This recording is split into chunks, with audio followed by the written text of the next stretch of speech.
मेरे प्यारे दोस्तों एवं सज्जन मित्रों, हम आपको बताने जा रहे हैं भारतीय साक्ष्य अधिनियम 1872 के तहत साक्ष्य के कितने प्रकार होते हैं। साक्ष्य के प्रकार कौन कौन से हैं उसके बारे में हम आपको संक्षेप में बताएंगे। और बने रहिए हमारे साथ, लेकिन सब्सक्राइब करना ना भूलें। तो बढ़ते हैं इसी क्रम में आगे।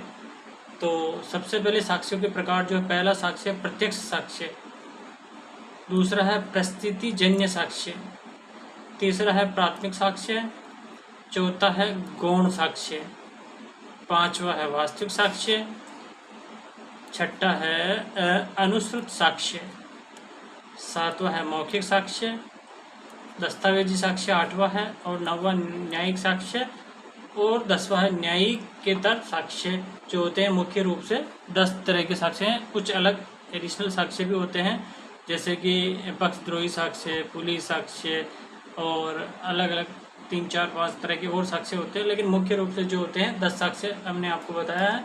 और बढ़ते हैं इसी क्रम में आगे।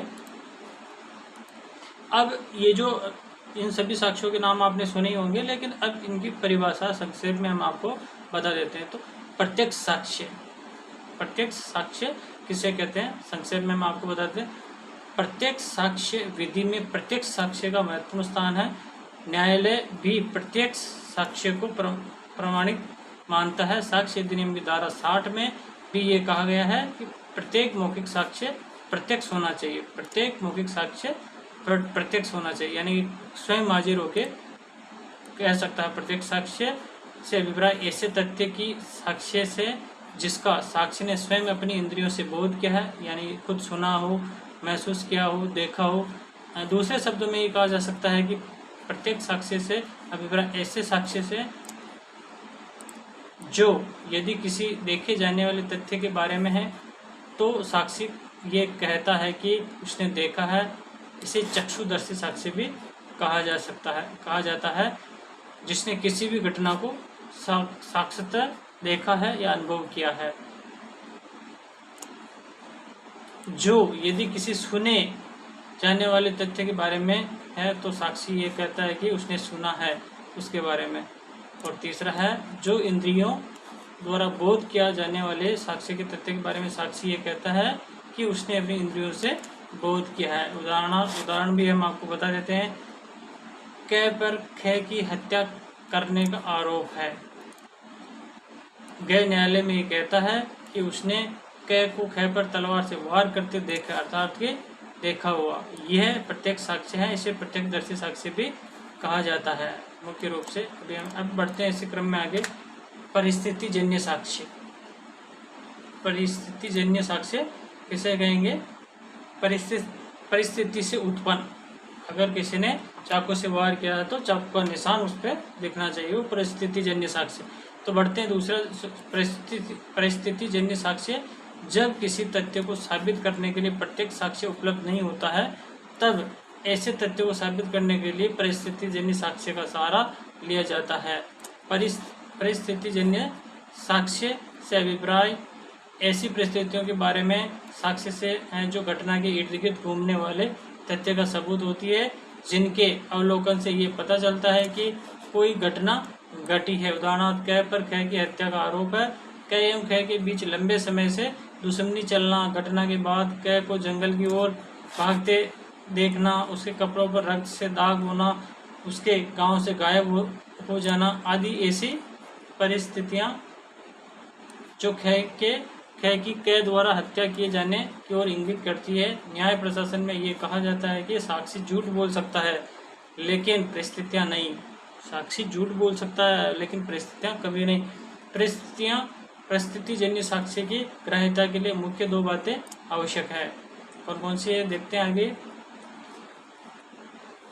परिस्थिति को संदेह से परे साबित किया जाना, मतलब संदेह नहीं होना चाहिए। परिस्थितियां आरोपित भी की जा सकती है या बनावटी भी हो सकती है। एवं परिस्थिति को मुख्य घटना से निकट का संबंध होना।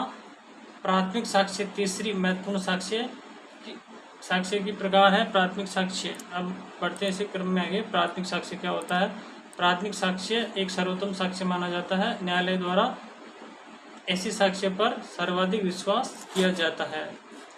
इसका संबंध दस्तावेजी साक्ष्य से है। जब किसी विवाद से संबंधित मूल दस्तावेज को न्यायालय के समक्ष पेश किया जाता है तो वह प्राथमिक साक्ष्य कहलाता है। इस प्रकार प्राथमिक साक्ष्य से विपरीत किसी दस्तावेज की मूल प्रति से प्राथमिक साक्ष्य का मुख्य आशय यह है कि दस्तावेज जो होता है उसकी मूल प्रति होनी चाहिए, वो प्राथमिक साक्ष्य।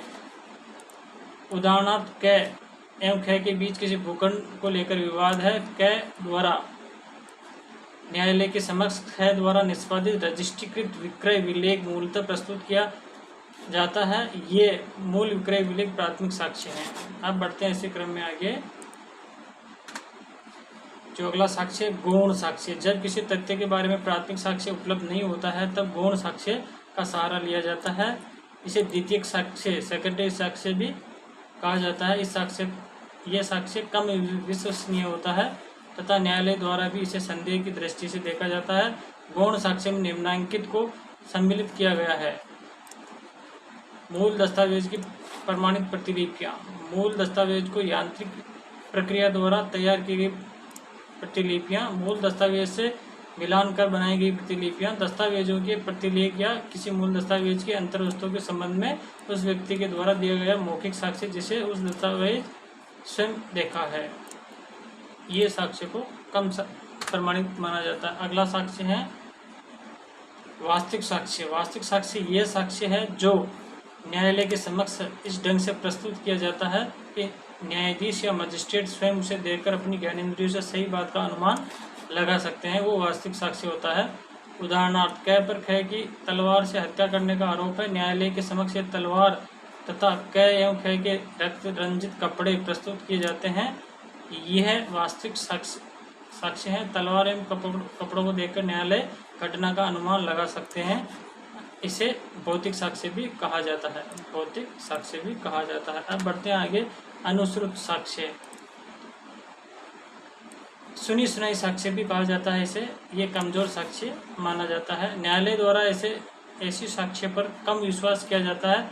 ये साक्ष्य ऐसे व्यक्ति द्वारा दी जाती है जिसने घटना को अपनी आंखों से देखा नहीं है, जिसने घटना अथवा किसी तथ्य के बारे में स्वयं अपने कानों से सुना नहीं है, किसी तथ्य स्वयं अपने ज्ञानेंद्रियों से बोध नहीं किया गया, केवल दूसरों के मुंह से सुनी सुनाई बात कहते हैं, वो हीरसे साक्ष्य होता है। उदाहरणार्थ क पर ख के घर में चोरी करने का आरोप है। वह न्यायालय में कहता है कि उसने च से सुना है कि क ने ख के घर चोरी की है।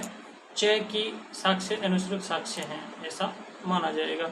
अब बढ़ते हैं आगे मौखिक साक्ष्य के बारे में। मौखिक साक्ष्य क्या होता है? मौखिक साक्ष्य से अभिप्राय है साक्ष्य से है किसी व्यक्ति द्वारा स्वयं न्यायालय के समक्ष उपस्थित होकर दी जाती है। ऐसे साक्ष्य को प्रत्यक्ष होने की अपेक्षा की जाती है, अर्थात मौखिक सदैव प्रत्यक्ष होना चाहिए। मौखिक साक्ष्य किसी निकट संबंधी का भी हो सकता है। इसरार बनाम स्टेट ऑफ उत्तर प्रदेश के मामले में उच्चतम न्यायालय द्वारा यह अभिनिर्धारित किया गया है कि साक्षी का रिश्तेदार या हितबद्ध होना मात्र उसके साक्ष्य को अविश्वसनीय माने जाने का कारण नहीं है। दस्तावेजी साक्ष्य 8वां जो है दस्तावेजी साक्ष्य, जब किसी तथ्य को साबित या ना साबित करने के लिए साक्ष्य के तौर पर न्यायालय में कोई दस्तावेज, लेख, विलेख, प्रलेख आदि प्रस्तुत किया जाता है तो उसे दस्तावेजी साक्ष्य कहा जाता है। उदाहरण के तौर पर किसी व्यक्ति की आयु या जन्म तिथि विवादास्पद है, उसे साबित करने के लिए न्यायालय के समक्ष विद्यालय द्वारा अभिलेख प्रस्तुत किया जाता है, उसे दस्तावेजी साक्ष्य कहा जाता है। वोटर लिस्ट दस्तावेजी साक्ष्य है। दस्तावेजी साक्ष्य के प्राथमिक होने को अपेक्षा की जाती है। भाषण की टेप रिकॉर्डर दस्तावेज है। यह कमजोर प्रकृति का साक्ष्य है क्योंकि इनके बदले दिए जाने की प्रबल संभावना रहती है, बदल दिए जाने की संभावना रहती है। अतः टेप रिकॉर्डर की शुद्धता एवं प्रामाणिकता को ध्यान में रखते हुए अत्यंत सावधानी से इसे साक्ष्य में ग्रहण किया जाता है। न्यायिक साक्ष्य न्यायालय के समक्ष प्रस्तुत किया जाने वाला प्रत्येक साक्ष्य, चाहे वह मौखिक हो या दस्तावेजी, न्यायिक साक्ष्य कहलाता है। न्यायिक साक्ष्य सदैव न्यायालय के समक्ष प्रस्तुत किया जाता है, वह न्यायालय अभिलेख पर रहता है। न्यायिकेतर साक्ष्य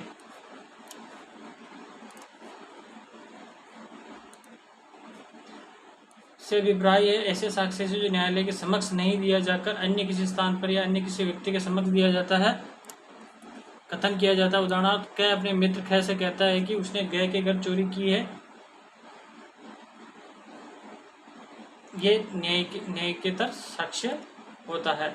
तो ये मुख्य रूप से जो साक्षी मुख्य रूप से 10 प्रकार के होते हैं, उनके बारे में हमने आपको बताया। तो बने रहे हमारे साथ, सब्सक्राइब करना न भूलें। आपका प्यार हमें कमेंट बॉक्स पर मिलता रहे। Thank you very much.